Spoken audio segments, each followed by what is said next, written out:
चंडीगढ़ से स्वामी आशुतोष ने पूछा है। कहते हैं कि रावण महाज्ञानी था, फिर किस कारण से उसका पतन हुआ। पहले तो समझ लें ज्ञान क्या है। ज्ञान का अर्थ सिर्फ एक ही है, आत्मज्ञान। जो जान लेता है मैं आत्मा हूं, यही ज्ञान है। और इस ज्ञान का विस्तार है ब्रह्म ज्ञान। अर्थात मैं आत्मा हूं, लेकिन मैं अस्तित्व से अलग थलग नहीं हूं। ये पूरा जो आकाशीय विस्तार है, यह चैतन्य है, यह ब्रह्म है, और मैं उसी का अंश हूं।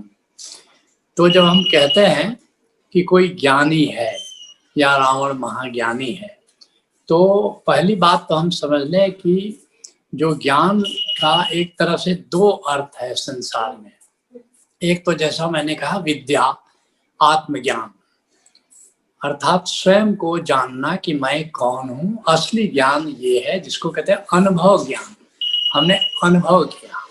और दूसरा ज्ञान है वाचक ज्ञान, knowledge, not knowing but knowledge, अर्थात जानकारी हमने इकट्ठा की, हमने किताबों से पढ़ करके या दूसरे के द्वारा, शिक्षक के द्वारा जो भी हमने जाना, उसका नाम वाचक ज्ञान है। और हमारे ऋषियों ने इसको अविद्या कहा है। तो कभी कभी जो अविद्या के जानकार हैं, जो विद्वान है, जिनको कह सकते हो वाचक ज्ञानी है, जो विद्वान है, उनको भी हम ज्ञानी कहते हैं। तो जब हम कहते हैं कि रावण महाज्ञानी था, महापंडित था, तो इसका अर्थ ये नहीं कि वो आत्मज्ञानी था। इसका अर्थ है कि वह विद्वान था। तो इसमें कोई शक नहीं है, विद्वान था। लेकिन उसका जो पतन हुआ वो इस ज्ञान के चलते नहीं हुआ, क्योंकि वो ज्ञानी था ही नहीं। वह तो केवल वाचक ज्ञान रखता था, विद्वान था। तो उसका पतन उसके अहंकार के कारण हुआ। और अहंकार, उसके जो 10 सिर दिखाए जाते हैं, वो प्रतीकात्मक है उसके अहंकार के जो 10 आयाम थे, उसके कारण वह 10 सिर दिखाया जाता है। तो रावण के पास जो अहंकार था, वो किस प्रकार का अहंकार था, उसके 10 अहंकार के शीर्ष क्या थे, ये जान करके हम समझ पाएंगे कि जब हमारे भीतर भी इस 10 में से कोई एक ही सिर अगर फन खड़ा कर लेता है तो हमारे पतन के लिए वो काफी है। जबकि रावण के पास तो अहंकार के 10 सिर फन उठाए खड़े थे। क्या था? पहला, वो राजा था, उसके पास शक्ति थी, प्रभुता थी। गोस्वामी तुलसीदास कहते हैं, प्रभुता पाई काई मद नाही। ऐसा इस जगत में कौन व्यक्ति हुआ कि प्रभुता पा करके, शक्ति पा करके उसको अहंकार नहीं हुआ। तो शक्ति का अहंकार था, उसके पास प्रभुता थी। दूसरा अहंकार था कि वह उच्च कुल से वो बिलोंग करता था। पुलत्स्य ऋषि की संतान थी, और पुलत्स्य ऋषि का उन दिनों पूरे विश्व में सम्मान था। तो उच्च कुल से अगर तुम आते हो तो कभी न कभी ये अहंकार पकड़ लेता है कि मेरा उच्च कुल है। तो उच्च कुल का अहंकार भी रावण को था। और तीसरा, वो धनी था, उसके पास वैभव था। और धन अपने आप में अहंकार, बड़ा अहंकार लाता है। एक कवि कहते हैं कि कनक कनक ते 100 गुनी मादकता अधिकाय, वाह खाए बौराए नर वाह पाए बौराए। ये जो धन जो है, ये बड़ा नशा लाता है, अहंकार का नशा लाता है। कवि कहता है कनक कनक ते 100 गुनी। ये जो धतूरा है, कि धतूरा को भी कनक कहते हैं और सोने को भी कनक कहते हैं। कहते धतूरा में जितना नशा होता है, उससे ज्यादा नशा वह होता है धन में होता है। क्यों? स्वर्ण में होता है, धन में होता है। क्यों?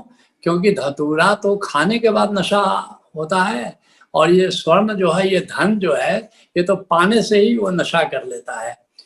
और फिर जो चौथा उसके पास था कि वो पूरी लंका, न केवल वो धनी था बल्कि उसने पूरी लंका को सोने की बना दिया था। कहते हैं सोने की लंका, तो यह भी अहंकार के लिए काफी था। और फिर वो बलवान था। जो देखते हो सुमो पहलवानों को, देखते हो कैसे चलते हैं। गुरु गोरखनाथ कहते हैं हबक न बोलिबा डभक न चलवा, डभक डभक करके चलते हैं कि मेरे पास इतना बल है।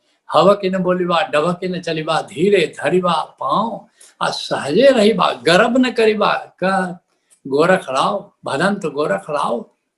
तो जरा बलशाली व्यक्ति होता है, उसकी चाल तो देखो कैसे चलता है, लगता है कि वो सारी पृथ्वी को रौंद देने वाला है। तो रावण महाबली था। और फिर उसके पास रेयर दुर्लभ चीज थी जो बाकी लोगों के पास नहीं था। क्या था उसके पास? पुष्पक विमान था।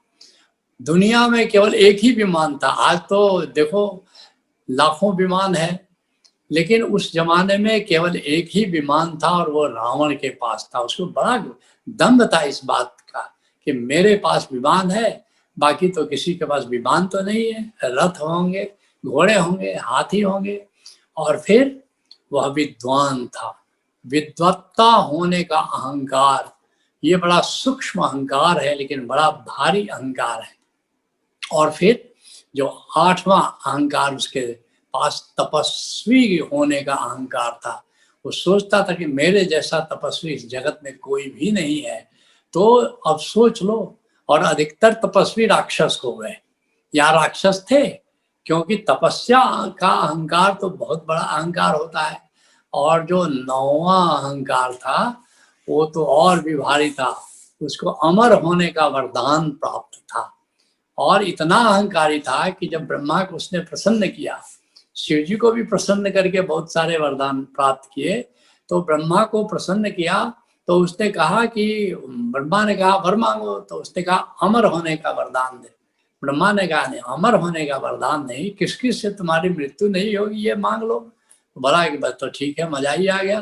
कोई जानवर नहीं मार सकता हमको, कोई देवता नहीं मार सकता हमको, कोई दानव नहीं मार सकता, और ऐसे गिनाता गया। लेकिन यह उसने नहीं कहा अहंकार के कारण कि मनुष्य मुझे नहीं मार सकता। वो सोचता था कि मेरे सामने मनुष्य है क्या, दुग्गी तिग्गी है। और फिर क्या हुआ तुम सब जानते हो। भगवान विष्णु मनुष्य रूप में आए और उन्होंने उसका संहार कर दिया। और एक 10वां अहंकार का सिर था उसके पास कि मैं शिव भक्त हूं। अब ये देखते हो, भक्ति तो अहंकार मिटाने के लिए है, लेकिन रावण ने भक्ति को ही अहंकार का चोचला बना दिया कि मेरे समान शिव भक्त कोई भी नहीं है। और रावण के पतन के काल का जो कारण था उसका यह अहंकार था। यह अहंकार के 10 शीश थे।